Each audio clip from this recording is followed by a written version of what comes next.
This is our news, the weekend edition. And on the broadcast tonight, the Prime Minister addressing the nation on COVID-19. Plus, worse than projected is what a senior government official says is the economic fallout from the COVID-19 pandemic. And a final bow for the Commissioner of Police.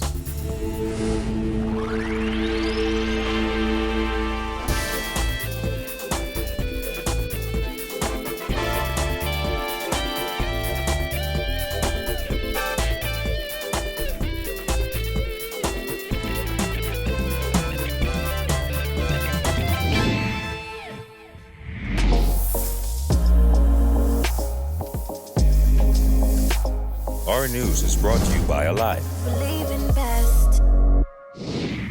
Good evening, everyone, and thanks for joining us. I'm Andrew Knowles. Topping news tonight, Prime Minister Dr. Hubert Minnis providing an update to the nation tonight on government's efforts to contain COVID-19 here in the Bahamas. This as the number of confirmed COVID cases continues to increase. A 35-year-old woman on Grand Bahama became the country's 11th confirmed case yesterday. Health officials say she has no history of travel and no known links to the previous cases.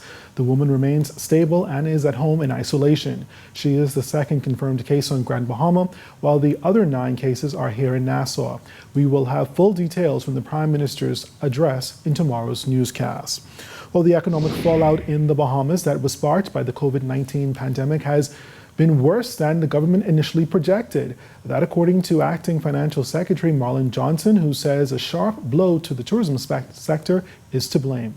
We have a real and present threat that is disrupting our economy. And so the question for us is how do we position ourselves to ride out the worst of this? In the past few days, several major resorts, including Atlantis and Bahamar, have put their employees on unpaid leave or reduced salaries. A similar announcement was made by Sandals, which has a property on Cable Beach and another on Exuma. Johnson says the government is trying to offer assistance where it can, but the fact of the matter is there are hard times ahead. If you've been let go or even temporarily laid off, you can apply for temporary unemployment insurance. You are paying it in your NIB, and the NIB is gearing up because they know they were going to see an uptick in that. What the government has done is set aside some money for people who normally would not have qualified for NIB. People who are self-employed normally don't benefit from this. But given that this is a sudden shock, the government has made some allocation for that group of people. We did some projections. If it's insufficient, I think the DPM has said the government will revisit and perhaps provide some more funding to it. But the notion is that to try to do as much as we can within the available resources to at least assist people to get it done. In an effort to slow the spread of COVID-19, many countries have implemented broad travel restrictions. Last week, the U.S. State Department cautioned residents against all international travel. The measures have quickly and heavily impacted the global tourism industry. Well, Vice Chair of the Venture Capital Fund, Edison Sumner, says the closure of many businesses as a result of the COVID-19 virus is extremely concerning, but he is calling on all Bahamians to keep the economy going while remaining as prudent as possible. Giorgio Bain reports. In unprecedented acts as the result of the global spread of the COVID-19 virus, major hotels in the Bahamas have announced closures and temporary layoffs of thousands of hotel workers. Principal of Sumner Strategic Partners, Edison Sumner, said these actions will have a dire effect on the economy. We certainly have to be concerned now that we're seeing the level of closures and furloughs that are happening across the island of the Providence. Don't see much happening on the other islands yet, and we hope and pray that it doesn't happen, that the virus doesn't spread that far. But it will have a dire effect on the economy, because what's happening is that once businesses begin to close, that means the money's not being spent, money's not being earned, there's no circulation of the currency in the economy. And when that happens, then the economy effectively will come to a standstill. While the government has made some provisions to assist those who have been impacted by the coronavirus, Sumner said we simply cannot depend on the government forever. We can't depend on government forever. I understand why they're doing what they're proposing to do. It is necessary in order to so that the economy of the country doesn't just jackknife and sort of tumble over itself. But there's only so much the government can do. There's only so far they can take us as a country before they themselves find that they are also in more financial straits. Sumner remains hopeful that the economy will see a turnaround by the third quarter of this year. Well, I'm hoping that we'll see a recovery later this year. Indications have been that we are likely to see a spike or a peak in these persons who are infected by this virus sometime by the end of May. And hopefully after that, we're going to begin to see some flattening of that curve for those who have been actually directly impacted by this. Hoping that we will see a recovery, first in our tourism sector, hopefully by the end of the second quarter, going into the third quarter of the year. And hopefully we'll begin to realize some other kinds of business opportunities in the meantime. Sumner says what the COVID-19 virus has done is present business owners with an opportunity to revamp their way of doing business and to put in place a disaster management toolkit and contingency measurements. New industry, new career opportunities, new entrepreneurship can be birthed out of this, and it falls well in line with what the government has been proposing and promoting out of Grand Bahama, looking at tech hubs and developing new technology centers, innovation centers, etc. So this gives us a wonderful opportunity, I think, during this period to begin to rethink our industries and begin to explore how we're able to expand the economy and expand opportunities that go beyond tourism and financial services. Reporting for our News Weekend edition, I'm Georgie O'Bain. Police on Grand Bahama are investigating an apparent suicide of a man. Officers were called to a residence in South Bahamia shortly after 6 p.m. Saturday. When they arrived, they discovered the man's body hanging from the ceiling beam. His body was transported to the Rand Memorial Hospital, where he was pronounced dead. Now, an autopsy will be performed to determine the exact cause of death. In the meantime, police are actively investigating this matter. Meantime, police say an argument between two men seems to be the reason behind a shooting last night that left one of the men hospitalized. The shooting happened around 10 last night. Police say the two men were at a home on Albury Street in Chippingham when they got into an altercation, which escalated and resulted in one of the men being shot. The injured man was taken to hospital, where at last report he was listed in critical condition. No one else was injured in the incident, and it isn't clear whether police have the other man in custody. Investigations continue. Well, law enforcement officers arrested 109 people reportedly squatting at the A&B Church in Marsh Harbor, Abaco, yesterday morning. Immigration Director Clarence Russell says area residents moved on to the premises over the last several months without the permission of the church's trustees and the property owners. The immigration director added that based on information, one of the community's greatest concern was of these area residents who were not maintaining social distancing nor observing proper hygiene practices or curfews at all, placing everyone on the island under health risk in the current COVID-19 environment. Now, we're told preliminary tests were conducted on all persons taken into custody by the local doctor and health team, and results came back negative. 102 males and 7 females were taken into custody. Of that number, 35 people were found to be illegally residing in the Bahamas and will be prosecuted. Well, Police Commissioner Anthony Ferguson says the Royal Bahamas Police Force will be left in good hands as he prepares to hand over the authority of the force to a new commissioner tomorrow. Ferguson demits office during a significant time as the country is under a state of emergency and a 24-hour curfew over the COVID-19 pandemic. Nevertheless, he maintains the transition will be a smooth one. The police organization is continuous. It's almost seamless because the person who will be taking over from me, he and I came up from the ground level up, and we work together every day. And so there's nothing that I know that he don't know. And that is the way we operate in the police force. We should never, there's no gaps. There'll be no gaps in there. And the only change would be a different face, but the work will go on seamlessly. Commissioner Ferguson became the 7th Commissioner of the Royal Bahamas Police Force on October 30th, 2017, succeeding High Commissioner to the UK, Alison Greenslade. Under Ferguson's leadership, there was a reduction in the serious crimes, which he highlighted as one of his proudest accomplishments, but he credits this feat to the work of his officers.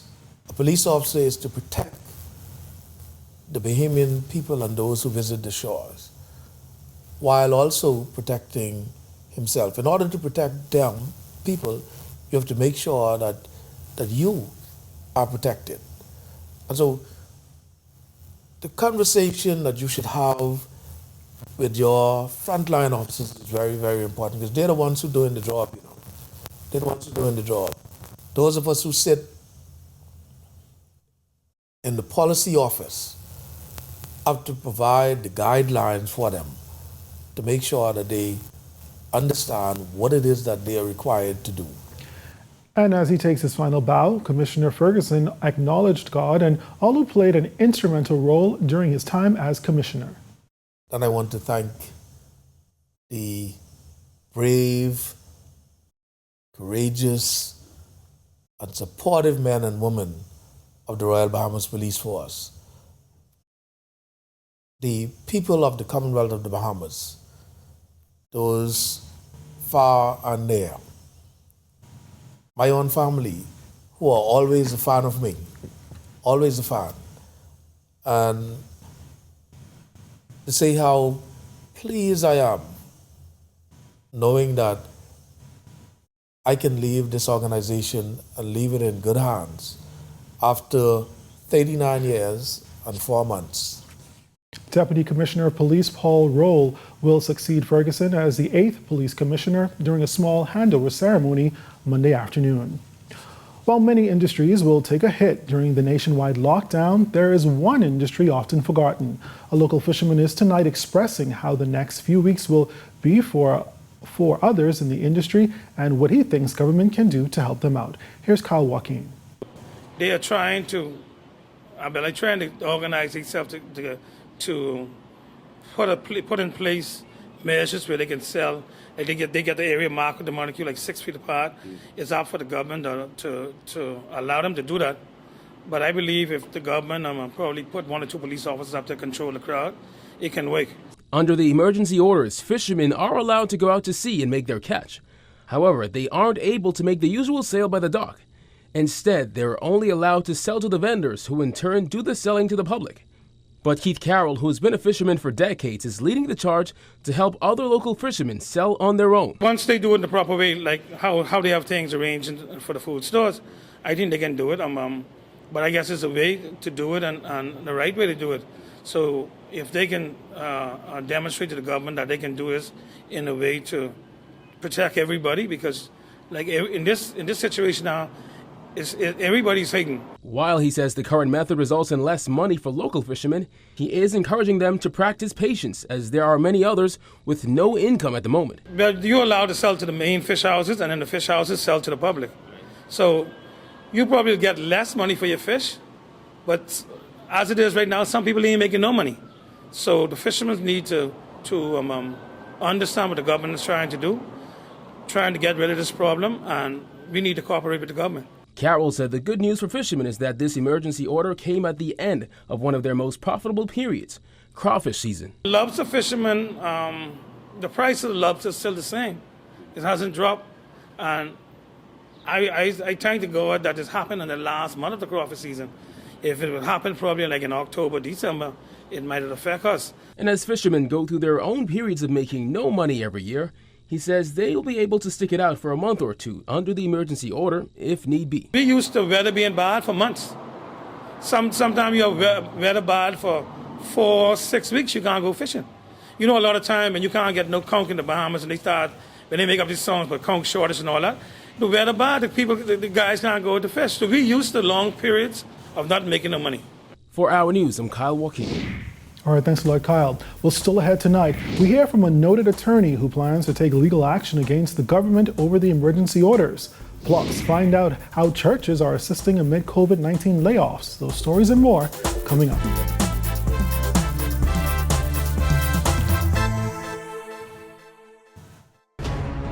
So the project really pays itself back. Correct. They set up at the conference, more the school.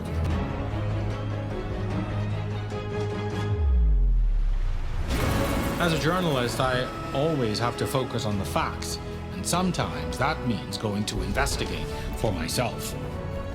On the Record, Thursdays at 8 p.m. right here on RTV.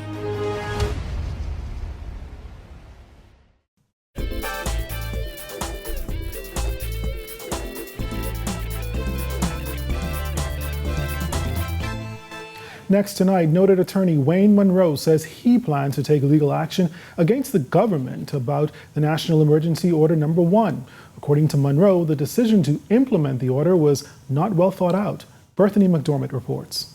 Ultra-virus and confusing is how attorney Wayne Monroe QC is describing emergency orders handed down by the Prime Minister last week. The first order calls for a curfew to be imposed across the country on all businesses with limited exemptions to suspend operations for a period of 11 days in an effort to curb the spread of COVID-19. Non-essential businesses had until the end of business hours the following day to get their affairs in order and prepare to remain closed for the duration of the order. According to Monroe, the order has many gray areas. He pointed out that the order gave businesses very short notice. You can't lay off workers without consulting them, without incurring a charge from your workers, what is a penalty that you have to pay to your workers. And so without basically suspending the effect of that law, the government would have opened a lot of people up to penalties. Additionally, Monroe lamented the fact that government did not engage in consultation before the order came into effect. Consultation needn't take long, you know. They can send something to you and say, we intend to do this. Let us hear from you within the hour. And it being something that is so serious, persons would drop what they have to do if they want to be heard and give their views in an hour. Having given their views, the government could accept them, reject them, or modify what they're doing in line with what they would have heard. Additionally, he said government could take the same measures without declaring a state of emergency. You would have then been told, if I was consulted or if the bar was consulted at that point, they might have been advised that you can do all of this without declaring a state of emergency. You can just you can just pass laws, pass one act that permits you to abrogate rights. Because you can abrogate rights for public health reasons. And you could have just done an omnibus act with the ability to make regulations and grant orders without a state of emergency. Monroe commended the Progressive Liberal Party for convening a task force to address the matter. He said civil society groups like the Bahamas Chamber of Commerce and Employers Confederation and members from the hotel sector should have done the same. This process, he added, would have made consultation on the matter easier. If you are consulted meaningfully, you may disagree on the final decision that is made, but you cannot complain that you were not heard. You would know specifically why they didn't agree with what you put forward, and they would know specifically what your position was. So that ought to have been the first step. Reporting for Our News, I'm Bethany McDermott. As more Bahamians join the unemployment line, churches are stepping up to provide whatever assistance they can during this time. Pastor Brian McPhill said while they cannot help with everything, they will do what they can. We're elevating our prayers for our nation, for countries around the world, people who are suffering, but also in practical ways. We do keep a food pantry here at the church. We understand that we don't have the resources to pay people's BPL bills or that sort of thing, but we do keep a food pantry, and probably we have 40 to 50 households connected to our church that regularly get groceries from us. Pastor of Life Changers Ministries International, Apostle Valentino Williams, said their team of pastors are all prepped and ready to assist their members. Adding in these difficult times, prayer and counseling will help to keep God forefront and stave off fear and anxiety. Our pastors now have been activated to provide support, whether it's through financial, whether it's mental, whether it's emotional. Obviously, because our church offices are locked, and we're unable to really touch people physically. So everything we're doing now is through our social media platform. But again, we have a system in place where if there's a church member that has a need, they can contact one of our zone pastors. And then of course, the zone pastors will deal with the requests. And of course, if they can't deal with it, then it comes to me and I'll go ahead and deal with it. When our news, the weekend edition, comes back from the break, the head of a nonprofit calls for a shelter for the homeless. And later, we count down the most memorable quotes of the week, so stay tuned.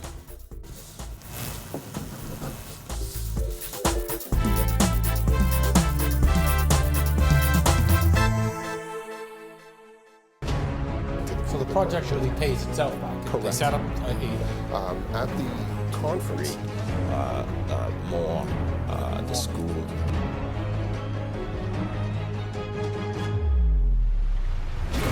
As a journalist, I always have to focus on the facts, and sometimes that means going to investigate for myself. On the Record, Thursdays at 8 p.m. right here on RTV.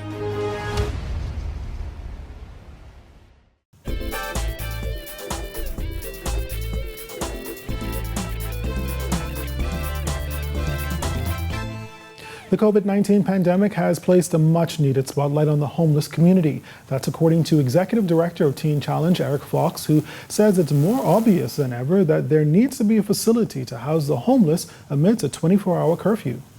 By now in this country, we should have had a shelter for persons to go and get a hot meal and get a bath and have a bed to buckle down and dance with this. Prime Minister Dr. Hubert Minnis announced a 24-hour curfew last week, Thursday, to help slow the spread of COVID-19. It came days after he announced a partial curfew that ordered residents to stay off the streets between 9 p.m. to 5 a.m. Since the curfew has been implemented, several people have been charged with violating it, including the homeless, and that's not sitting well with Fox.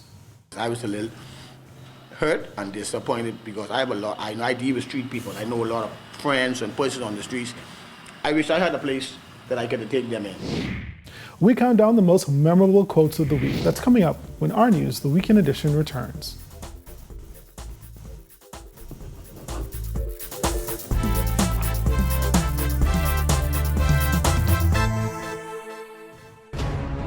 So the project really pays itself back. Correct. They set up at the conference, the school.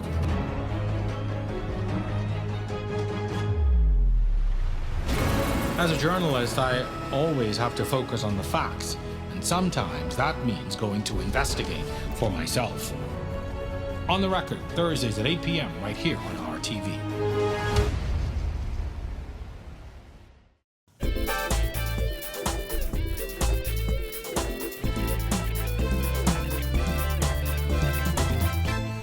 Finally tonight, it's that time when we take a look back at the most memorable moments of the weekend news in our Quote of the Week segment. In at number 3 is Health Minister Dr. Dwayne Sands, who warned that now isn't the time for Bahamians to play Russian roulette with their lives. What we're seeking to do is to not have the painful, difficult decisions that have to be made, that are being made in Italy, being made in Spain, where if you're over 65, you're not going to get a ventilator.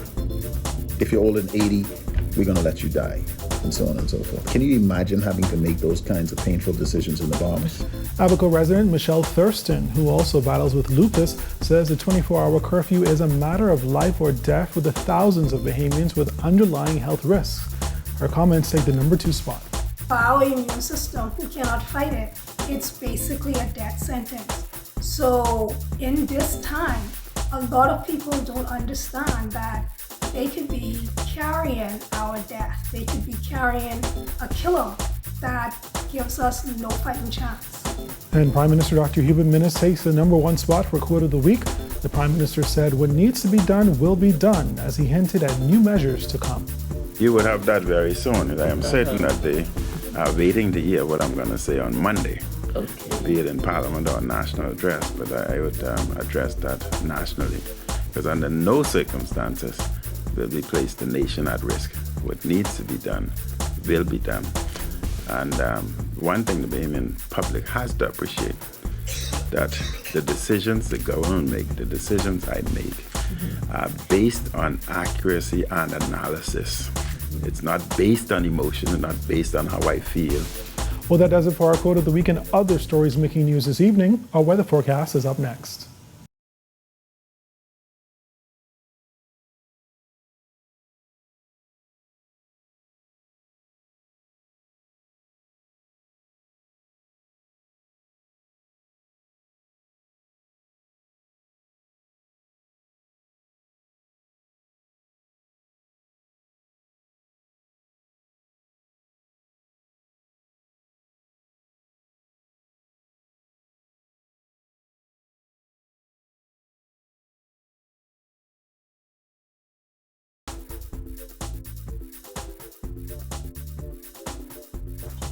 And that's our news, the weekend edition for this Sunday. I'm Andrew Knowles. For all of us here at Our News, thanks for watching. And remember to be safe and look out for each other. Good night.